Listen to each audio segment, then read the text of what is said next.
Hello and welcome, everybody. My name is Kathleen Smith, and I am the Associate Director for the Center for Eurasian, Russian, East European Studies here at Georgetown. And I want to welcome you today to what's going to be a very lively and exciting roundup of the recent Polish parliamentary elections. I'm super happy that we have with us today as our speaker, Dr. Bartosz Rydlinski. He is a longtime friend of CERES and a huge Georgetown fan. So Hoya Saksa Bartosz, thank you for joining us.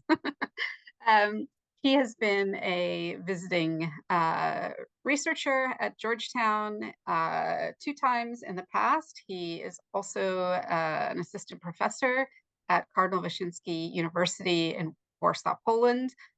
He specializes on topics including the role of think tanks in American politics, and also has done a lot of work on populism across Eastern Europe, including some comparative studies. So if you want to ask him about how Poland compares to Hungary, for instance, you're welcome to pose questions such as this. So Bartosz has a wonderful presentation for us today, very thorough and also lively, but I expect that you'll have some questions that you want to ask with him. Since this is a recorded webinar, we ask you to type your questions into the Q&A box that you will find at the bottom of your Zoom screen. And with that, I'm going to turn the floor over to Bartosz. Thank you. Dr. Smith, thank you very much for having me. It's always a great pleasure for me to be at Georgetown talk, even through Zoom. Even if I'm in Poland, you can see that behind me is quite dark. We already have 7 p.m. in Warsaw. So I'm going to show you like my presentation with some graphs, with some ideas, with some key findings from the last elections, which took place on the 15th of October this year. So one moment, I'm going to use my keynote. So first of all, I would like to discuss 3 major topics, namely, why has peace, law and justice lost elections and democratic opposition won? What were the main game changers during the campaign in the last 4 years? And what are the cleavages of Polish politics? And I would going to talk about the old and the new cleavages, the traditional and the new, which appeared recently. But before that, I'm going to talk about Avengers, namely the stars of the elections, namely who was attending, who was like the main driving forces of the Polish elections, parliamentary elections. So let's start with law and justice. Prawo i Sprawiedliwość, the ruling party which won the self-majority in 2015, 2019 was the ruling party for the last 8 years. Leadership is clear, namely is Jarosław Kaczyński and Prime Minister Mateusz Morawiecki. It is good to understand that the Law and Justice Party, Peace Party, belong to the broader family of so-called European conservatives and reformists. What is the reason I'm going to discuss European Parliament affiliations? Because then we're going to have some kind of puzzles after all when we're going to discuss who won, who lost, and what this compilation of different ideological parties mean for Polish politics in the upcoming future.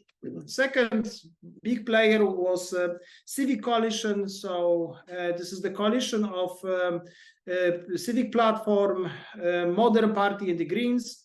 Leadership is also very clear. It is Donald Tusk, former Prime Minister, former head of the European Council. European affiliation, so we had, of course, traditional European People's Party, Liberals, and Greens. Third party is the third way. It was a coalition, Trzecia Droga, coalition of 2 parties, the oldest and the youngest. The oldest, namely Polish People's Party, PSL, and Poland 2015, leadership Władysław Kosiniak-Kamysz and Szymon Hołownia. European Party affiliations, both traditional Christian Democrats and liberals. The left was a kind of coalition without the coalition, namely was the party list, so 5% threshold, but it was a coalition of many political parties, with the 2 main, with the New Left, Nowa Lewica, and Together Party Razem, and Polish Socialistic Party and Labor Union. So it was a kind of a combination of all left running from the one list. leadership, co-chairmen of the New Left, Robert Biedroń and Włodzimierz Czarzasty, and co-chairmen of Together Party, namely Magdalena Biejat and Adrian Zandberg. The European affiliation is clear, Party of the European Socialists.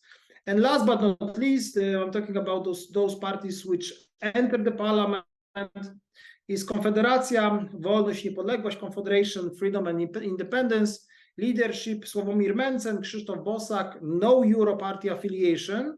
But however, we must remember this is the far right, kind of libertarian, anti-Semitic, xenophobic right.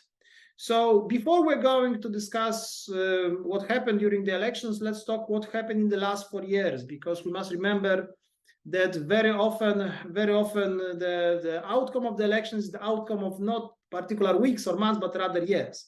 So I was trying to find what influenced Polish politics in the last 4 years. And of course, we have to start with COVID. COVID played a very important role in Polish politics. We had many waves of COVID. We suffered a lot. We witnessed the same problems as majority of countries in Europe, especially in the health. Second was the presidential elections of 2020, which was won by Andrzej Duda, the candidate of Law and Justice, the current president. He won against Rafał Trzaskowski, but I am showing the result of the first round of the elections on purpose, because we see there is already a good results of those politicians who are going to play quite an important role in the parliamentary elections, namely Szymon Hołownia, Krzysztof Bosak, Władysław Kosiniak-Kamysz, and Robert Biedroń. One of the most important events, or like the historical period, was definitely the women's strike. So it was like the massive strike of Polish women against the anti-abortion law made by the Constitutional Tribunal.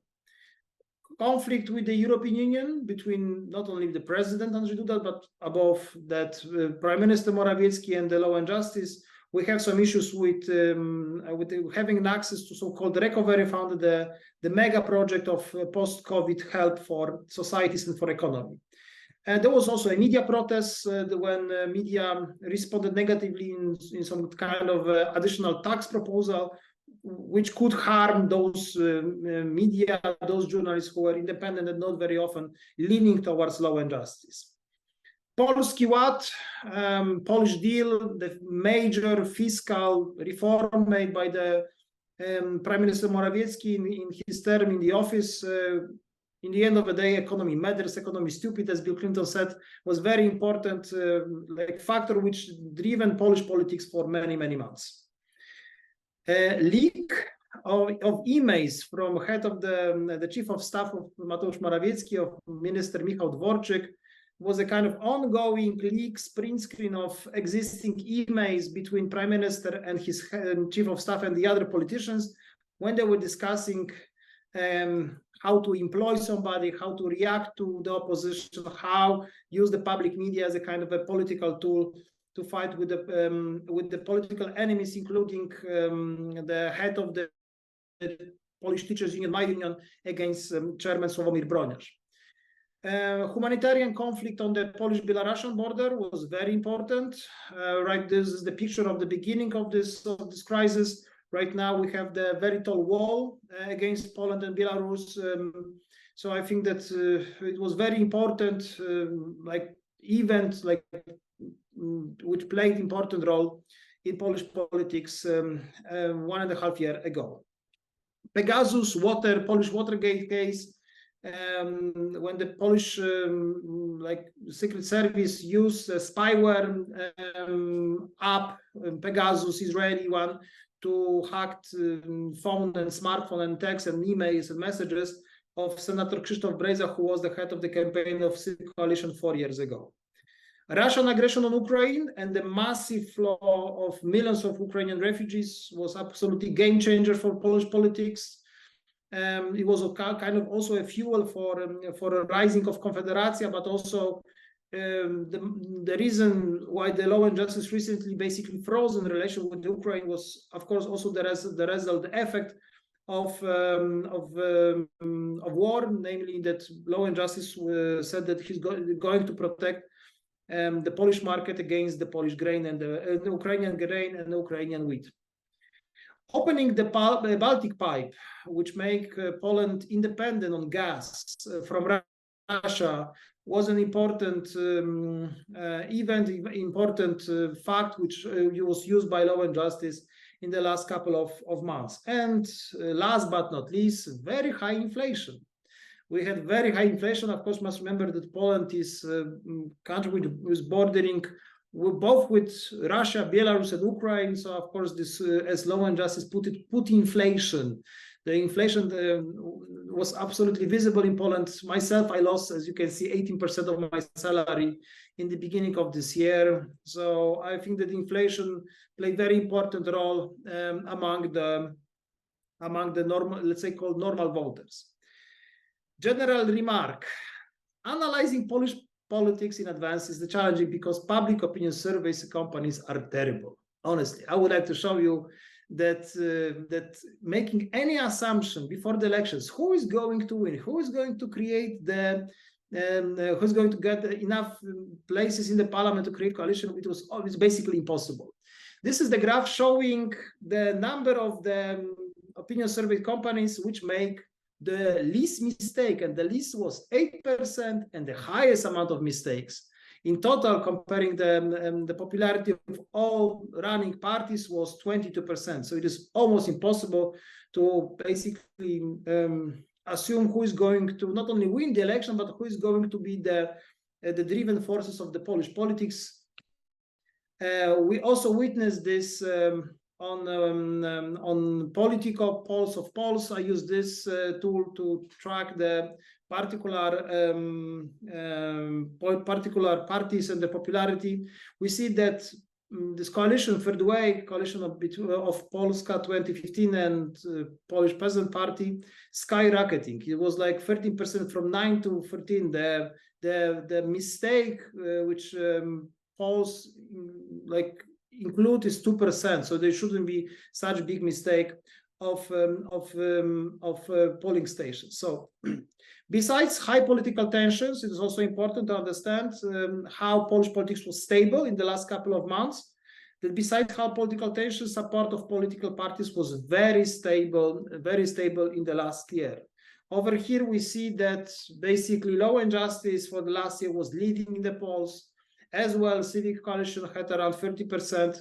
The only interesting thing which we observed was what happened in the last 6 months among the parties which were fighting for the third place. So we see that Confederacja had the third place around beginning of June. Then in the mid-July, third way and the left changed places between 4th and 5th. And then the third way and the left went above Confederacja. So I think that what happened in the late September was a kind of the most important challenge, like change in the Polish polls. But more rapid changes happened a few years ago. Namely, when we observed the popularity of the Polish political parties, some few things happened for Law and Justice as well for a civic platform.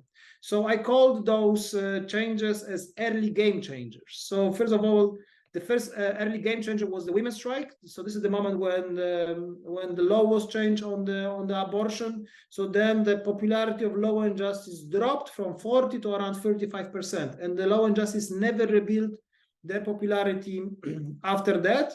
And of course, for civic platform, for civic coalition, crucial was return of Donald Tusk to Polish politics when he changed Borys Budka in the position of the chairman of Platforma Obywatelska of the civic platforms. I think that the return of Donald Tusk was very important for those so-called early changes in the polls. When we compare Polish elections of 2019 and 2023, I would like to compare you the results. Professor Smith said that I should bring the English chart up for that. I have the only Polish one, but I'm going to explain you this in a minute. On the left, 2019, we have the results of the Polish parliamentary elections, and on the right, 2023, we have the result of the elections happened 2 weeks ago. So in 2019, we see that Law and Justice won the elections heavily, having 43% of popularity. Second was Civic Platform. Third was the Left, 12.5%. Polish People's Party, 8.5%, and Confederacja, 6.8%. So what happened, like 4 years later, the first two places were the same, Law and Justice and Civic Coalition, but we see the massive drop of popularity for Law and Justice. 35% of popularity, 30% Civic Coalition. Then the most important thing, the places on the podium changed, namely that the Third Way became the third most popular party with a good result, 14.5%. The Left lost a lot, lost like quarter of the popularity, ended up with the support of 8.6%. Well, moment, because something happened with my laptop. Okay, now it's okay. And then Confederation 7%. What is important? The turnout was high, was historical high, was 74%.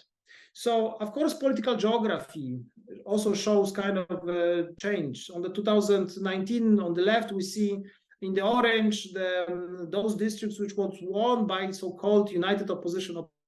Opposition never ran on the same singular list, either in 2019, either in 2023, but combined support for the opposition parties on the left and the right are on the orange, and Civic and Law and Justice in the dark blue. So we see that we have Polish swing districts, and the math is clear. Opposition gained 381 districts, and the Law and Justice only 4. So we see that we saw some kind of change in the political geography. Electoral flaws. I think that this is important to understand which party had the most loyal voters and which party pick up from the other parties. So of course, we can analyze that electoral flaws, but we can also do this party by party. So with the Law and Justice, we see that 88% of the voters of the Law and Justice of 2019 voted for the Law and Justice again. So we see this is very loyal electoral base, very loyal voters. Civic Coalition, 74% of the Civic Coalition voters voted again for the same list.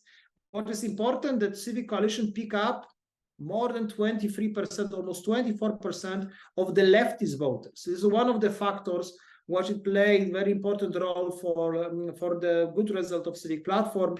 Third Way, traditional peasant party voters voted, around half of them vote for the Third Way, but they pick up also from the Civic Platform voters from the left, also from those parties who haven't voted, or even from Confederacja. They even picked up the far-right electorate. 10% of them voted for the Third Way.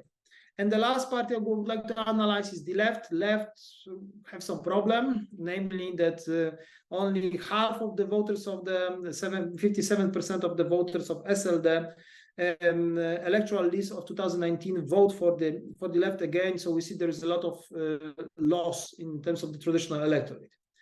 But let's talk about the late game changers, those game changers which influence Polish politics in the last couple of months.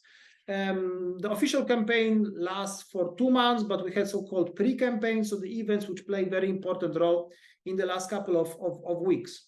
So, of course, the march of 4th of June, the day, the anniversary of the tremendous victory of Solidarność in 1989 of the partly free elections, was the moment when the Civic Coalition asked their supporters to came to Warsaw to show solidarity with them, to show that they can win the elections. So it was also important not only for the liberal media, but for the people themselves, the anti-peace, anti-law and justice voters, to count them, right? To count themselves, to see, the crowd. And I think that it was important factor which played in favor of the Civic Coalition and the opposition as a whole. During the day of the elections, Law and Justice announced referendums. Of course, they announced this in advance, but we had basically 3 elections. We had the same Senate and referendum elections. So you see the questions in English of the referendum. I would like to focus on the fourth one. Do you support the admission of thousands of illegal immigrants from Middle East and Africa in accordance with the forced relocation mechanism imposed by the European bureaucracy? So we see that there was a very anti-migration question. Like, so this anti-migration cleavage was planned to use by Law and Justice in favor of the campaign. Though a few weeks before the elections, Gazeta Wyborcza published an article, Visa for Bribes, which was an absolutely big scandal, when there was information that in the Africa and in Asia, Polish, so Schengen, so European visas were sold outside of the embassies, of the consulates, and basically there was a lot of corruption going on, so that part of the Ministry of Foreign Affairs probably earned some money on that scheme. Of course, we have to wait for the prosecutors and the court to make the final decision, but there is a lot of suspicion that something bad happened. So this scandal, of course, harmed Law and Justice narrative, because they were discussing the migration, they were discussing the security, they were discussing the threat from the immigrants, and at the same time they were selling those visas. And they admitted there was I think around 450,000 visas was submitted to people who are looking for that in Africa and Asian countries. The March of the 1st of October, so-called March of Million Hearts, was another important factor 2 weeks before the elections, when the civic platform, civic coalition, and coalition partners created, they announced and they organized another march, which was also massive. This picture was, I think this is a symbol of the turnout success of the civic coalition 2 weeks before the elections. I wouldn't say that the newspaper played a very important role, though this weekly Do Rzeczy, which is right-leaning, like very close to the government, very close to Law and Justice, published the following cover. Tak, należy wyjść z Unii Europejskiej. Yes, this is the moment we should leave the EU. So opposition politicians were using that as an example that, hey guys, if Law and Justice is going to win the third time, the poll exit would happen, because very close to government weekly newspaper is covering this topic in the following way. Also, the top army generals resigned few days before the elections, so I think that this is kind of also a gesture from the military that something is wrong with the security, with the Polish security, especially that this is the effect of the kind of blaming who was responsible for that the Russian missile basically flew of the half of the Poland, haven't exploded, but it landed close to Bydgoszcz in the very center of Poland, and nobody could find this missile, for many months. And last but not least, turnout. This turnout was historical, not only the highest turnout of the elections since end of the communism, but since turnout since 1919. So it was the massive game changer. So amount of people who went and vote was crucial, and of course women and youth played very important role to vote peace out from power. What are the Polish cleavages? Polish cleavages are the traditional and the new ones. I'm going to cover both. So we have this traditional cleavage of Polska A and Polska B, so Poland A and Poland B, so poorer and richer Poland. You can also observe that Law and Justice is overrepresented in central Poland, besides Warsaw and the surroundings, and Łódź. Southern, eastern Poland, this is their stronghold. This is their electoral fortresses, and opposition, the democratic opposition, so-called democratic opposition, is stronger in northern, western, and western southern Poland. And there we can also find that in the traditional electoral strongholds of law and justice, we're going to find more Catholic people, more secular in the opposition. We also have this conflict between the cities and the rural areas, or higher and middle class versus popular class. Popular class, what does it mean? This is the Bourdieu classification. This is the both peasant and working class. So we see that this conflict, and last but not least, of course, globalists versus localists. So those people who find globalization as a rather possibility and an opportunity versus those who are afraid of open borders, globalized world. But now I'm going to show you like new Polish cleavages, and I think that those cleavages can also be at you can probably find the very similar cleavages in the United States among the American society. So I'm going to use them, the result of the survey made by More in Common. More in Common, this is like the Western company, but right now they open a branch in Poland.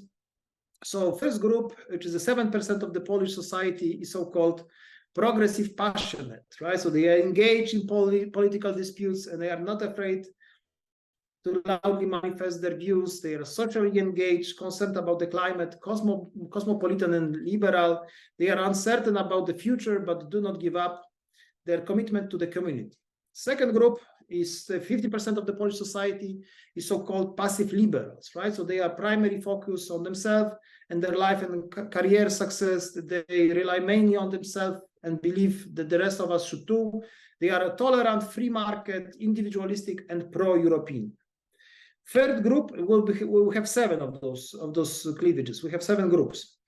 Third among 7 is so-called disappointed loners. So they felt left behind, lonely, disrespected, and unfairly treated. They think the ground is slipping from under their feet and see no hope for improvement. However, there is no envy in them. They blame politicians for the situation rather than other people. So we have 50%, and right now, drum rolls, the biggest amount of people, the voters in Poland, would be uninvolved normals, 30%, 1/3 of the Polish society. So uninvolved normals, so they rarely poke their nose out of their personal affairs. What matters is peace and harmony, and they can make ends meet. They are not interested in politics, which makes them the least affected by political polarization.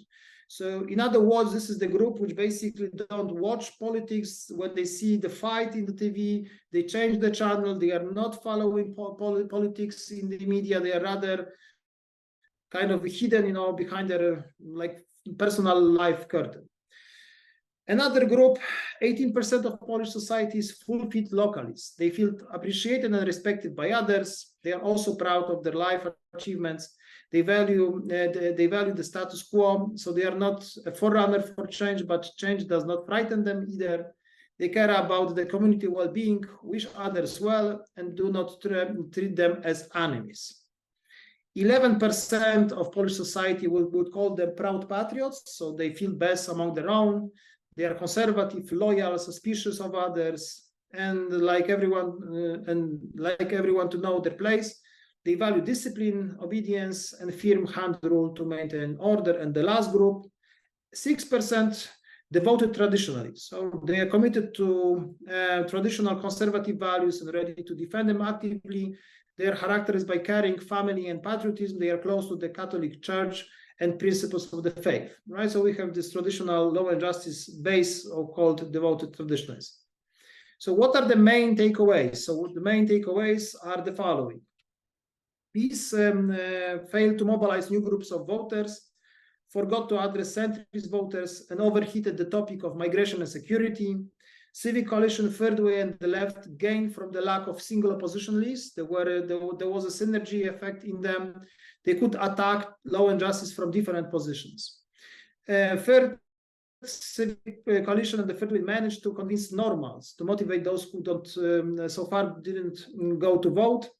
The left didn't bounce law and justice voters from the working class and did not receive a massive amount of women's votes for actively participating in the women's strike. And last but not least, the Confederation crashed on their far-right anti-women views and of its candidates and the libertarian economic program. So what are the opportunities and challenges for the new government about this? I will be happy to answer in Q&A session. Thank you very much for the attention. All right, thank you very much, Bartosz. You told me you were going to get through all those slides, and you did it, complete with the Avengers. So thank you for that. I'm going to remind our audience that now is a good time to start putting your questions into the question and answer function of Zoom. You'll look for that little box with the two bubbles, and you can type your question in there. I think I'm going to take advantage, though, of my position as moderator to ask you the first question. So one of the things that I am very interested in is about women voters. So you talked about how reproductive rights were a big issue and mobilized some women in sort of new activist ways. But I'm wondering about how they fit in with the different groupings that you showed at the end, the different cleavages. I noticed that the survey company used different pictures to illustrate some of these categories, and that for instance, for the fulfilled localists, they had a young woman, and that for the devoted traditionalists, they had some hands and some knitting, which to me kind of suggested this category that we used to talk about, which was the mohair berets, or these sort of old grannies, as a voting bloc. So what can you tell us about how gender is working with these different divisions in New Poland? We must remember that women are also separated by age, so we had like young women and the older women. So older women massively vote for law and justice, of course. The younger vote for left, for the third way. The third way is interesting because third way is a kind of a conservative on abortion. So they never said they are going to liberalize it. So they are even right now kind of skipping so-called return to so-called compromise from the 90s. We must remember that the compromise means that you can terminate pregnancy when it was the effect of the illegal actions that threaten for life. For the life of women or the child, right? So it used to be a compromise. Right now, it is less liberal law. After the Constitutional Tribunal decision a few years ago, namely in terms of the so-called child, like this angle is less liberal. Women, of course, went to vote, so that the turnout among women was huge, but they rather vote for civic coalition.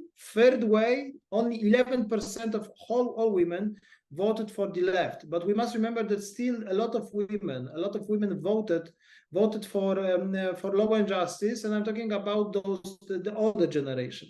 Older generation voted because for law and justice, crucial are the seniors. So the 13, 14 pension, right? So this money transfers for elder women play important role. So there was a kind of also a human rights or cultural clash between young and old. So rather young were much mobilized in terms of fighting for their like the liberalization of the abortion law, and the elder not really, because they were like rather opting for kind of more effective state or even wider money transfers. But I think that this is one of the reasons why left is disappointed, because left was very engaged in the women's strike. So you could find not only female politicians but also male politicians of the left always being there with women. We must remember that the women's strike was during the pandemic. So even the pictures, they were with masks. So there was, because of anti-COVID policy, the gathering were illegal in a way. So because the gathering of people was massive. So Law and Justice even sent the police to basically stop this possibility of gathering a lot of amount of people. And the left politicians always been there with their ID, the member of the parliament ID, and protecting those people. So in a way, many people predicted that, so right now left is going to gain a lot of votes because they behaved very, very well. Yeah. But this never happened, like, so then during the day of the elections, women voted either for the younger one on the mid ages, like, so they voted for either for a civic coalition, either for the third way, not for the left. And among them, the left was the most vocal about the reproductive rights. So in a way, we will see what will be the women's response if the new government is not going to decide to liberalize this law. Yeah, that's interesting. So maybe there's still a chance in the future for the left to get some credit for their support, depending on how the new government does. All right, we have a bunch of interesting questions in the chat, and there are two that I see as kind of connected. So I'm going to start with those. So the first one asks about how did the National Broadcasting Council not granting licenses to TVN channels affect the elections, if at all? So that's kind of one of your precursor conditions for the elections. And then the other one has to do with after the election. So Louisa Geckler asks, how do you see the future of Polish media that's been friendly to law and justice, particularly TVP, under a new opposition government? So, okay, so let's start with the TVN. We must remember that the TVN channel is the part of the Warner Bros. Network. So there was a threat that National Broadcasting Council wouldn't prolong the license for this channel. And of course, there were kind of protests, mostly in the big cities. All the politicians of the opposition, both from the left, Third Way, and the Civic Coalition were there. But in the end, they gave the license. Why? Because we must remember there was a lot of lobbying, or let's say a lot of signals from our American allies, right? So that also the current Joe Biden administration, through the ambassador Rydlinski, sent some concerns that this is worrying them, that the free press is a kind of the very important ingredient of the democratic state. So I think that if the TVN wouldn't have this license, then we would have rather different elections, because they wouldn't be like the channel of communication for many. But I think it would be like a huge international scandal. So I think that Law and Justice was a little bit testing American allies, how far they can go. So in a way, Law and Justice was trying to find if they can have the Fidesz, if they can have Hungarian scenario in Poland, because we must remember that there's also a limited amount of the free media, or like the independent liberal media in Hungary, because majority of the media channels are either in the state hands or Orban's allies, like Orban's friend, because Orban is basically privatizing state. So in a way, his friends, who his like colleagues, the Hungarian oligarchs, are even buying the particular newspapers or channels, or even the internet portal on the free market using their assets, right, like the money assets. So regarding Luisa's question regarding Telewizja Polska, Polish television, TVP, I think that definitely those journalists who've been very loyal to the party line, not state, but party line, are going to lose their jobs. They are going to lose their jobs quite soon. Chairman Kaczyński already said that those journalists shouldn't be worried. They are going to find place in so-called new independent private right-wing media, because they've been loyal servant to the cause. But I'm afraid that there've been so many tensions between the government and the opposition, and the nasty policy of the Polish television, that the opposition would like to create the TVP, but AREBU. So they are going to make this, like this very, very similar propagandistic channel.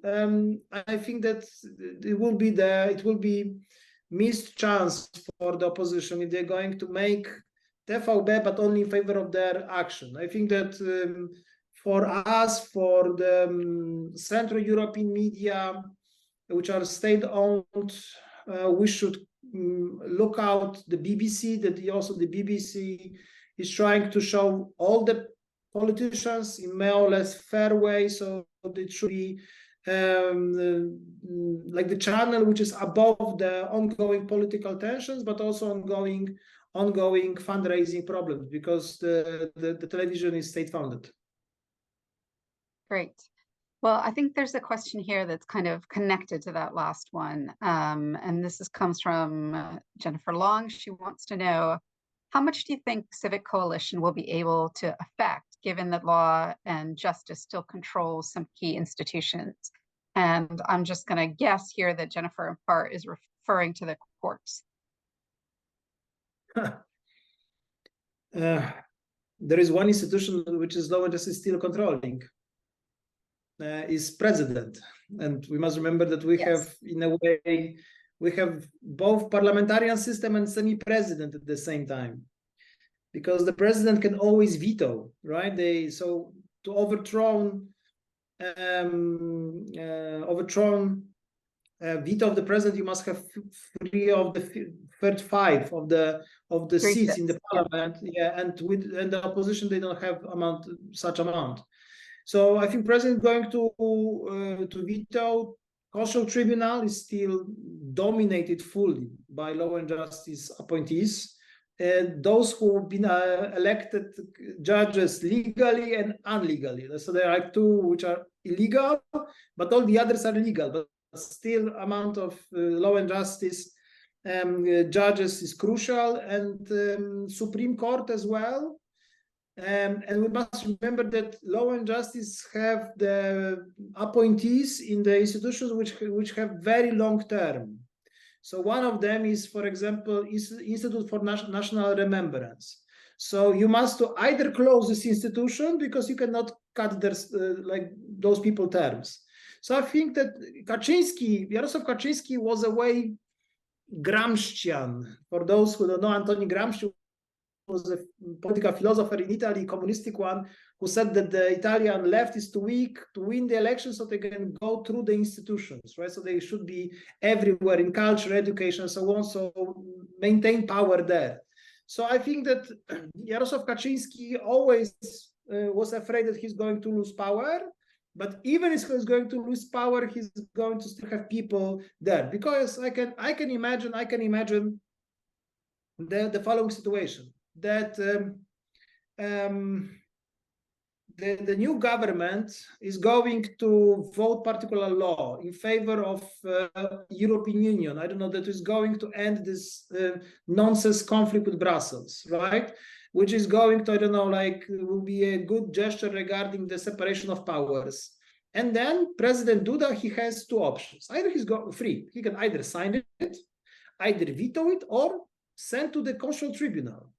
So either veto or Constitutional Tribunal is the same effect, right? So this is going to either be blocked or will be basically dismissed. So so I think that Dr. Sloan's question is crucial, that that law and justice is going to have control for the upcoming 1.5 years. And I think that this is the reason why the most crucial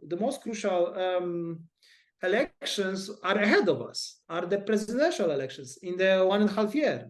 So I think that opposition would like to fight for it, but we must remember the opposition is not united. We have 4 or even 6 different parties, right? So we are going to fight for their own interests. They are going to represent a particular ideological spectrum of their voters. So, so I'm afraid that in the 1.5 year, law and justice can say the following: look at the country fellows; they rule for 1.5 years. You know, they haven't changed anything. You know, that nothing, that there is no a lot of EU funds. They promised that the social policy in the best shape.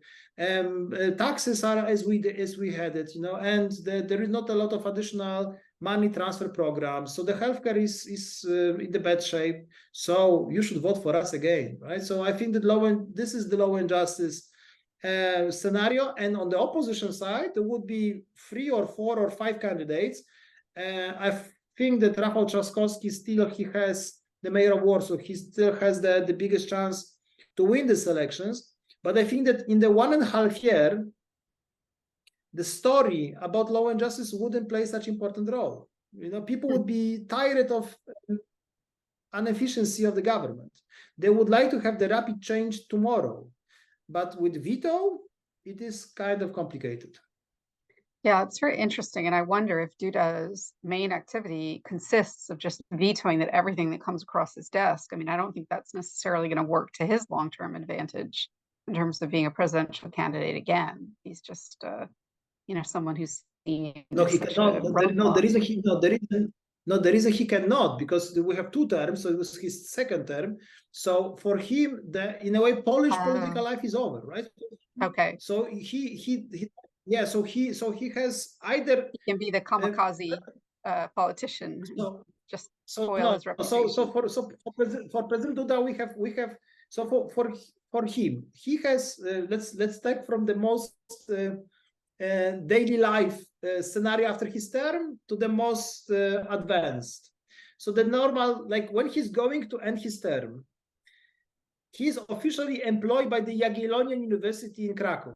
He has a PhD in law, so he's assistant professor there.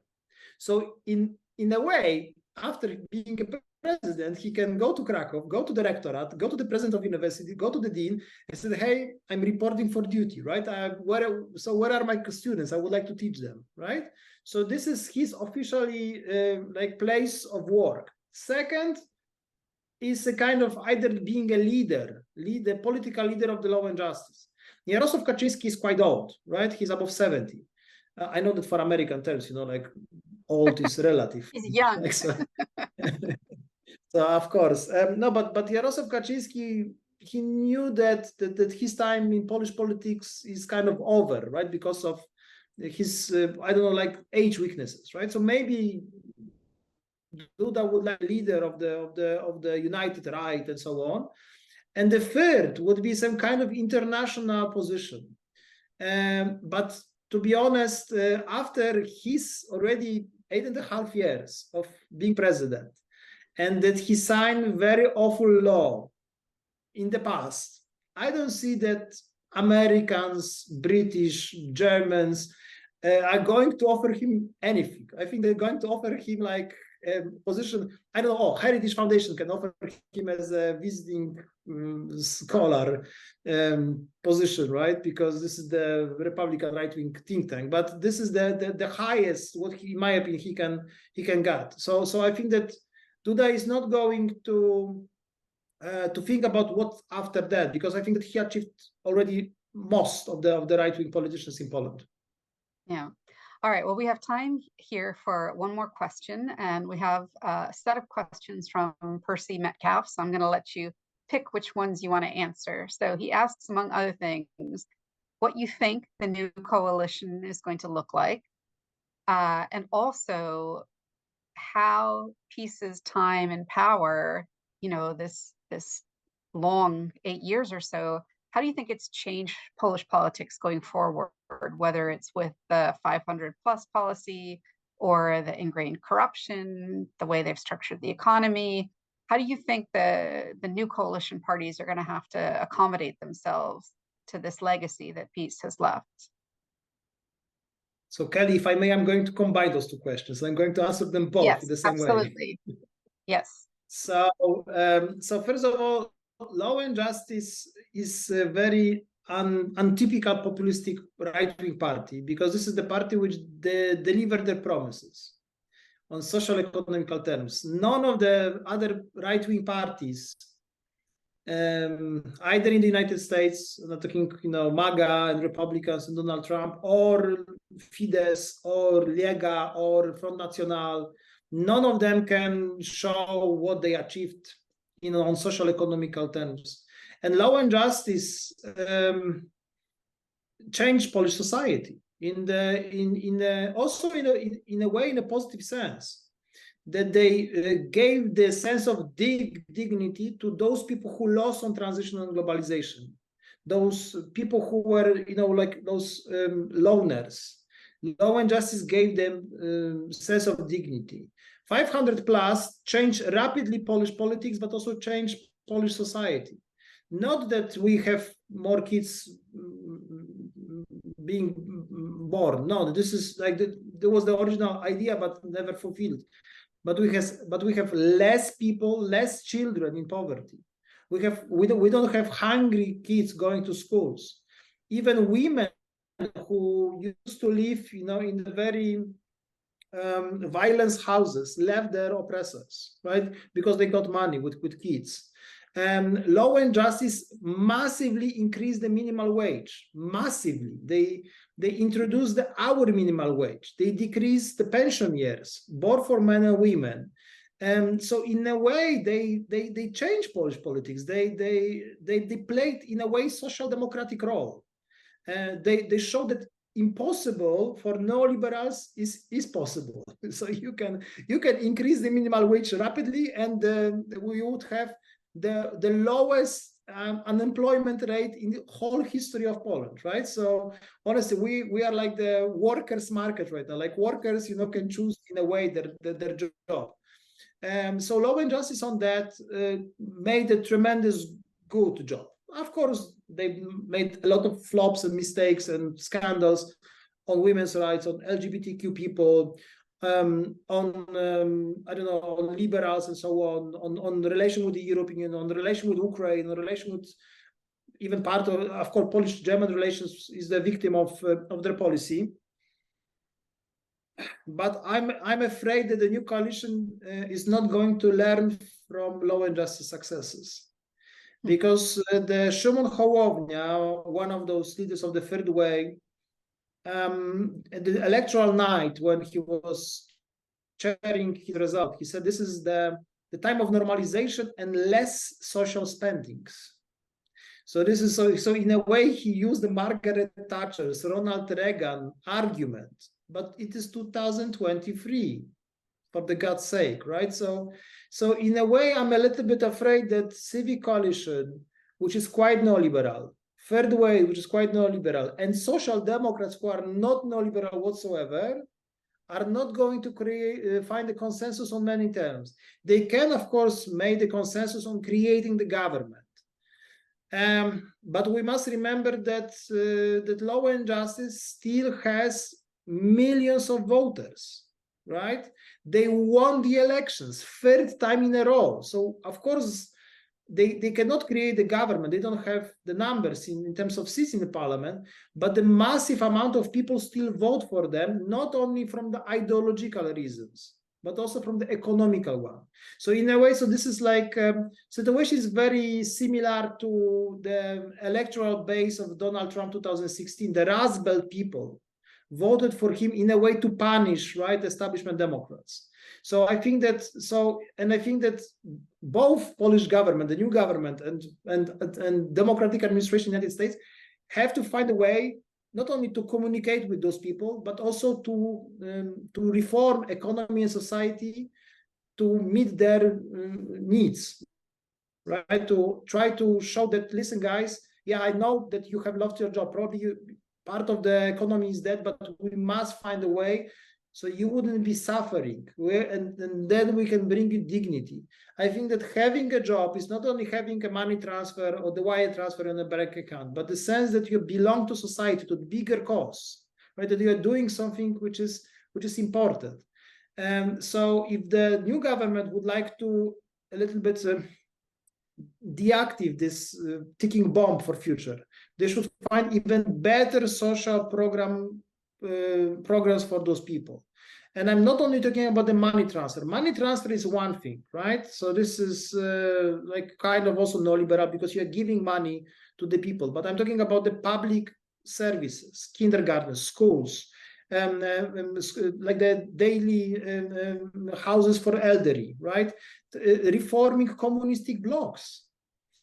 We must remember that a lot of communistic blocks, they don't have elevators. So the elderly people are prisoners of the 3rd, 4th, 5th floor, right? Yeah. So in a way, you have to change this infrastructure. Give the people with disabilities access to politics, to culture, so they can also be the part of society. And of course, we have also other like issues with the new government have to address, and this is that we are aging society, that we are in a way place where the migrants came, not only from like refugees from Ukraine or the economic migrants from Georgia, Armenia, Azerbaijan, we are also the country where people from Bangladesh, from India are coming, right? And I think that we also have to find a way for them so their kids can attend the Polish school system in the very difficult language for them, and they can be the part of society, right? We even, and I'm talking as a teacher, we have problems for Ukrainians, Slavic people, right? With this kind of similar language to ours, right? To be the full pupils, on the full scale, you know, with the Polish one, because we don't have even the tools, we don't have a country like the playbook how to treat those people, right? So, and I think that's maybe I'm pessimistic, maybe I'm realistic, but maybe at the end of the day, I'm the academic who's going to deliver the true problems every single government is going to tackle. But on migration, I hope and I'm convinced that at least this government is not going to use skin color or religion or the surname as a problem. I think that this government will understand that that we are going to be living in a way in the multicultural society. We are going to be the rather civic base on citizenship rather on the national identity. Some of them can like it, some of the people cannot, but I think this is a fact. You cannot change the globalization, especially Poles, those people who migrate for ages. We are the nation of migrants, of pilgrims. We also have to be prepared for living in society where none of us around us, of our neighbors, would be the white Christian Catholics. Yeah, well, Bartosz, I think that's really a perfect place to stop, because in a way you're hitting us with questions that are not specific anymore to Polish politics. I mean, those are big questions for most of Europe: how to deal with an aging society, how to like fine-tune the welfare state, how to you know, become more inclusive and civic, or else, you know, I don't want to talk about the or else go in a different direction, which is not going to be that lovely. So I feel like the ending of this talk is to be continued, because we're going to have more interesting elections coming up. And also you've given us ideas of some policy angles that we should all be following. So Dr. Rydlinski, thank you very much. I think this was a wonderful talk, and I appreciate our audience for asking such great questions. Until the next elections. Thank you so much. Hoya Saksa, thank you much for having me. All right. Thank you, Bartosz.